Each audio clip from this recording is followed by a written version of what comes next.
यह बिहार सरकार का कृषि विभाग से कार्यक्रम खरीफ महाअभियान 2025 हमारे ब्लॉक स्तर पर आज किया गया। इसमें हमारे सबौर कृषि विश्वविद्यालय से आए हुए वैज्ञानिकगण एवं प्रखंड कृषि पदाधिकारी, जनप्रतिनिधिगण एवं इसके साथ ही साथ सभी किसान बंधु यहाँ पर उपस्थित हुए थे। प्रशिक्षण के सत्र बहुत सारी जानकारियाँ दी गई कि कैसे किसान अपनी आय को आगे बढ़ा सकते हैं, कैसे कर सकते हैं, क्या उनका मिट्टी में क्या तकनीकी प्रॉब्लम है, इसकी जांच के लिए भी बोला गया। इसके साथ ही साथ हमारा आप जानते हैं जैसा कि पूरे बिहार में हमारा भागलपुर पीरपैंती का आम बहुत ही फेमस है और ये हमारे अभी आप बताया गया और हम लोग खुद जानते हैं कि राष्ट्रपति महोदय को भी यहाँ से जाता है, तमाम अधिकारियों को भी जाता है। तो ऐसे सब फसल के लिए और जितनी भी खेती है उनको आगे करने के लिए क्या क्या प्रावधान होना चाहिए। हमारे यहाँ का जैसे कतरनी चूड़ा का ज़्यादा ही है और आप देख रहे हैं कि आज बिहार सरकार के द्वारा बताया संकर धान की खेती की जानकारी दी गई। दूसरा हमारा मधुमक्खी पालन एवं सफल व्यवसाय कैसे करके हमें आगे बढ़ना है, इसके द्वारा बुक के माध्यम से पूरा इसमें दिया गया है जानकारी। तीसरा है हमारा जैविक एवं प्रकृति की खेती, कैसे जैविक करने से क्या क्या इसके उपाय होंगे वह दिया गया है। तो हमारे वैज्ञानिक लोग आए यहाँ पर और इन्होंने प्रशिक्षण दिया। प्रशिक्षण काफ़ी अच्छा रहा और किसान भाइयों के द्वारा भी तर्क वितर्क दिया गया और कुछ सलाह जो चुनकर आई है, सरकार से डिमांड आई है, हमें लगता है कि यह डिमांड भी सही है हमारा। तो हम अपने कृषि मंत्री को आगे तक पहुंचाएंगे बात को कि यह बात सही है कि एक पीरपैंती में हमारा चूँकि आम का कोई खेती होती है और ये नहीं वर्षों से, तो इनकी आड़त ज़रूर खुलनी चाहिए। दूसरा है कि हमारे यहाँ मक्के की जो फसल होती है उसके लिए उचित मुआवजा नहीं मिलता है, जिसके कारण कि कम रेट पे मकई बेचना पड़ता है, लेकिन किसान बेचेंगे नहीं तो करेंगे क्या, वो फसल फिर बर्बाद होगा। तो जो भी उन्हें फसल मिली है उनका पैदावार फिर क्षति हो जाएगी। और इसके साथ ही कि पौधों का संरक्षण कैसे कैसे करेंगे, कितना खाद देंगे, कितना बीज देंगे, इस तरह की जानकारी यहाँ पर दी गई। इसके लिए लेकर और जिस तरह से आज रसायन का दुष्प्रभाव देखा जाता है, आप लोग चूँकि साइंटिस्ट हैं सर, आप लोग आए हुए हैं, तो किस तरह से उनको दिशा निर्देश देंगे? देखिए, जो भागलपुर ज़िला है यहाँ विविधता काफ़ी अपार है। आप यहाँ देखिए जरदालू में भी भागलपुर आगे है, कतरनी में भी आगे है, गन्ना उत्पादन में भी पहले था, अभी कुछ कारण से यहाँ पे थोड़ा सा प्रगति स्लो हुआ है, लेकिन उस पर भी यहाँ के किसान भाई लोग संगठन के थ्रू और हमारे विश्वविद्यालय के थ्रू हम लोग कोशिश करते हैं कि गन्ना में भी उन लोगों को आमदनी बढ़ाने की और उनका रकबा बढ़ाने का प्रयास करें। यहाँ का जो मुख्य फसल है आम है और जो अनाज की बात करते हैं तो मक्का है। तो हम लोगों ने ये किसान भाइयों से ये जानना चाहा कि आपकी समस्या क्या है। तो हम लोगों ने देखा कि जो किसान भाइयों का एक है प्रभेद का चुनाव है, वो एक बहुत अहम पार्ट है जिस पे हम लोगों ने प्रकाश डाला। दूसरी है कि जैविक विधि से हम लोग किस तरह से बीमारी को रोकें, कीड़े को रोकें, उत्पादन को बढ़ाएं, उत्पादकता को बढ़ाएं, ये हम लोगों का उद्देश्य था। दूसरा था मुख्य ये जो खरीफ अभियान या रबी अभियान होता है, ये मेन होता है कि जो हमारे जनप्रतिनिधि हैं उनके माध्यम से, वैज्ञानिक के माध्यम से किसान भाइयों को एक जागरूक करना है कि आप तत्पर होकर समय अच्छे बीज का चुनाव करें, अच्छे विधि से खेती करें, व्यापार करें, तो उसका मार्केटिंग करें तो कैसे करें। यहाँ पे जो एक किसान भाइयों का देखिएगा कि मक्का में बहुत बीमारी की बात आती थी, तो वो लोग उस पर हम लोगों ने प्रकाश डाला कि जैविक विधि से उस बीमारी को आप ट्राइकोडर्मा का उपयोग कीजिए। 1 एकड़ में 5 किलो या 6 किलो ट्राइकोडर्मा जरूर डालें। उस बीमारी के आने के बाद कोई भी दवा नहीं है सटीक दवा, तो आप उसके लिए उपाय शुरू से एक तरह से वो टीके का काम करता है, जैसे हम लोग टीकाकरण करते हैं। उस जैविक है, पूर्णतः जैविक है और वो किसान भाइयों को मिट्टी में दे देना है खेत की तैयारी करते समय, उनका उससे काफ़ी हद तक उस बीमारी से वो निजात पा जाते हैं। कीड़ा की भी जो बीमारी है, फॉल आर्मीवर्म देखते हैं काफ़ी व्यापक रूप से आता है। यदि 3-4 दिन तक हम उस पर कोई दवा नहीं देते हैं तो 4 से 5 दिन में पौधों का काफ़ी नुकसान हो जाता है। तो हम लोगों ने उसको कैसे नियंत्रण किया जाए। फॉल आर्मीवर्म को तो जैविक विधि से नियंत्रण करना अभी थोड़ा असंभव है, तो उसमें रासायनिक विधि से जो उपाय था, कम से कम दवा में सही समय उपयोग करके उसको कैसे रोका जाए, इस पहलुओं पे हम लोगों ने प्रकाश डाला। और इसके साथ ही हम लोग किसान भाइयों को ये उत्साहित किए कि आप मोटे अनाज का छोटे रकबा में ही खेती करें, 2-4 कट्ठा ही प्रति किसान लगाएं। लेकिन जैसे मोटे अनाज है, खरीफ के लिए सबसे बढ़िया है, जिसको मड़ुआ, फिंगर मिलेट, रागी बोलते हैं, उसका थोड़ा सा ही लगाएं ताकि आप खाएं, बच्चों को खिलाएं तो आपका स्वास्थ्य ठीक रहेगा, आपका हेल्थ ठीक रहेगा। क्या आप लोग का डिमांड रहा है जो किसान आप लोग यहाँ पे पार्टिसिपेट किए इस महाअभियान में? देखिए, मेरा नाम अभिनंदन कुमार हुआ। नमस्कार। सबसे पहले तो मैं आपको मीडिया भाई लोग को कि आप ये न्यूज़ को बढ़ाएं। और पीरपैंती में देखिए समस्या, हम किसानों का सबसे बड़ी समस्या बिचौलिया है। आज के टाइम में किसान थकता नहीं है, खेती करने से कहीं नहीं थकता है। अगर थक रहा है तो बीच वाले जो पड़ रहे हैं लेन देन वाले, अब जिसे किसान मंडी नहीं है, हमने शुरू से ही मांग किया हो कि यहाँ पीरपैंती में हमारा किसान मंडी एक होना चाहिए। आज कम से कम पर डे एक रेक लोडिंग हो रही है मक्का का। आप जाके मक्का का रेट पता करिए, 20-80। नहीं देना है दीजिए तो दीजिए, नहीं तो ले जाइए। कोई ज़बरदस्ती हुआ ना भाई?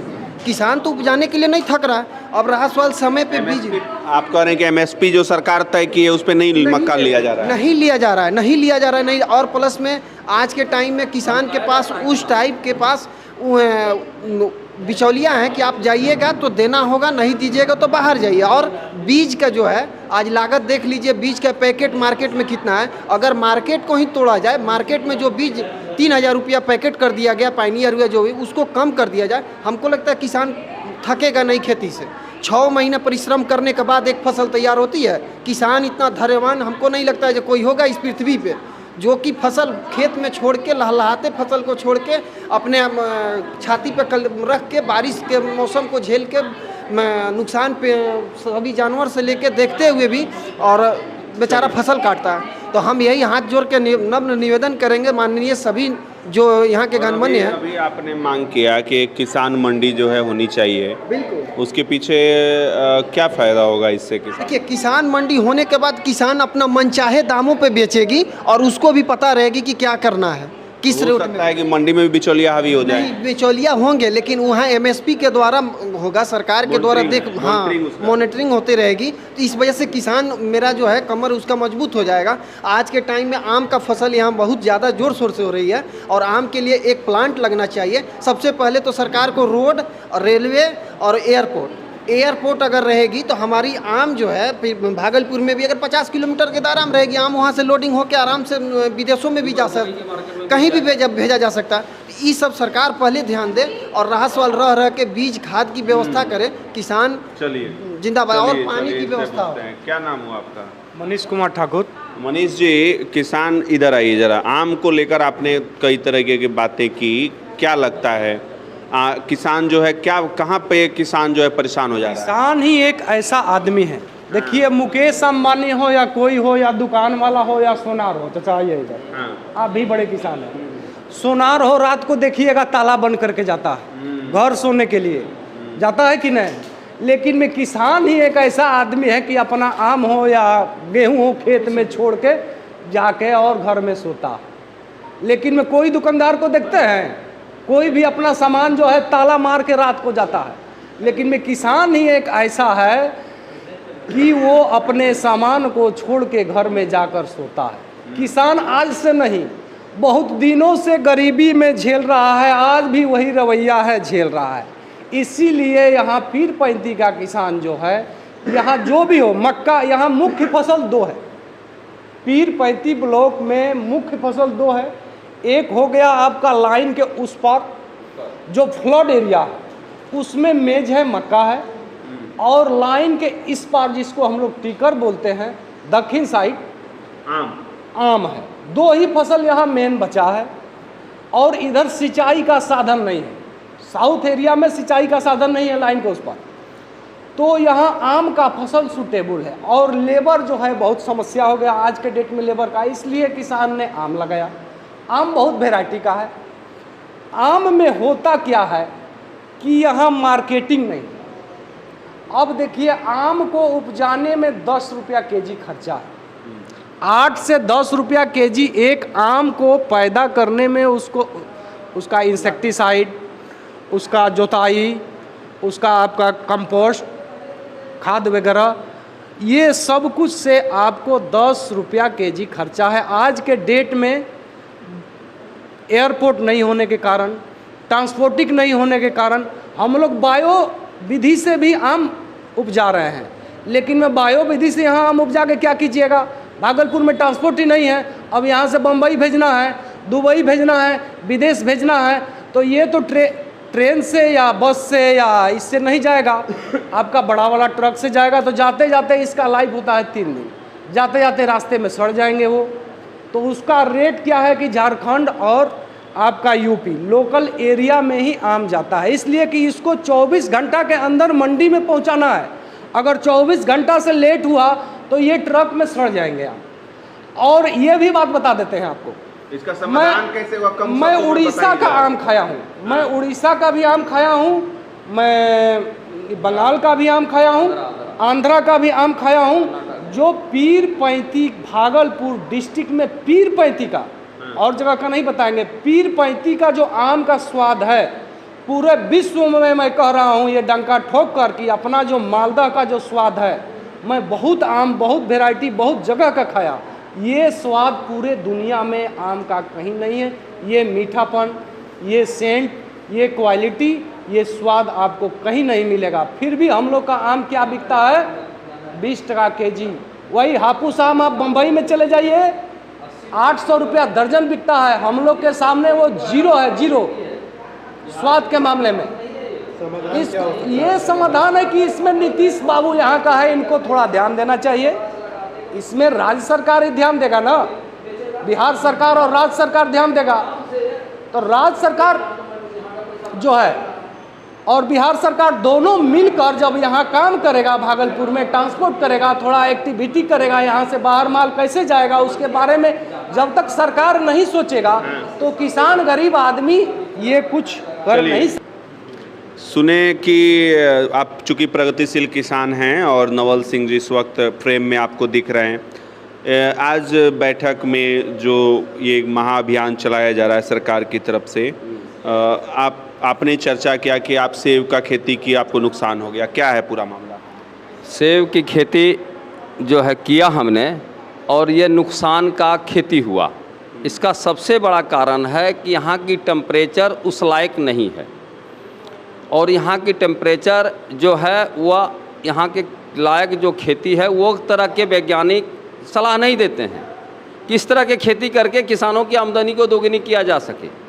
अलग अलग खेती का खुद वैज्ञानिक को जानकारी नहीं है कि किस तरह का खेती करावें किसान को जिसकी आमदनी किसानों के दुगनी हो, या भ्रमण करावें किसान को, भ्रमण के द्वारा भी यह काम कराया जा सकता है। लेकिन यहाँ क्या है, वही धान, वही गेहूँ, वही मक्का और वही माने हाँ का पर खेती करा करके लोगों का आर्थिक दशा को सुधारा नहीं जाता और दिन पर दिन बिगाड़ा जा रहा है। इसलिए हम आज के अभियान में कहेंगे कि इस अभियान के तहत कृषि जो माने शारदीय खरीफ अभियान के तहत एक ऐसा खेती है जो करने से किसान जो है लाखपति तो निश्चित बन जाएंगे। वो खेती है वो लाह की, हाँ लाह की, वो लाह की खेती का शुरुआत यहाँ के किसानों में कराया जाए, जिससे किसान यहाँ की आमदनी जो है हर हमेशा उसको लाख रुपया बैंक में रहेंगे और अच्छे स्कूल में अपने बच्चे को पढ़ाएंगे और अच्छा से अच्छा यहाँ का हाँ विकास होगा। पूर्व पश्चिमी के मुखिया इस वक्त हमारे साथ फ्रेम में है, अंबिका प्रसाद मंडल जी। आज जो शारदीय खरीफ महाअभियान 2025 के लिए सरकार की तरफ से जो कार्यक्रम चलाया जा रहा है, क्या कहेंगे, आपकी तरफ क्या समस्याएं, आपने क्या वैज्ञानिकों के साथ जो है क्या तकनीक, किस तकनीकी खामियों को लेकर साझा किया है? सरकार का इसमें कमी यही है कि यहाँ पर जो फसल का उपज होता है, हम जानते हैं कि बहुत जगह हैदराबाद, आंध्रा ये सब घूमे, जो कि भागलपुर पीरपैंती के जो यहाँ उपज होता है इसके मुताबिक कहीं पर फसल नहीं उपज होता है। हम जानते हैं कि पीरपैंती अन्न का भंडार है। मकई अभी जो मतलब कि अभी बाज़ार में जो सेल कर रहे हैं, बुक हो रहे हैं, इसका अनगिनत है जो कि मतलब कि रोड जाम हो जाता है मकई के गाड़ी से, ट्रैक्टर से। अगर सरकार का इस तरह के मतलब सही मुआवजा मिले, रेट मिले, तो यहाँ का किसान कभी थाकेगा नहीं और उपज बढ़ेगा। सरकार का नियम जो है थोड़ा सा सही ढंग नहीं है, जो कि मकई का रेट नहीं मिलता है, जो मतलब कि बिचौलिया दलालों ने जो रेट बांध देते हैं, उस पर मतलब कि किसान को देना पड़ता है। इसलिए कि इतना मकई का उपज होता है कि रखने का जगह नहीं है, कहाँ रखेंगे। तो जो रेट दिया उस हिसाब से किसान ने वो पहुंचा दिया।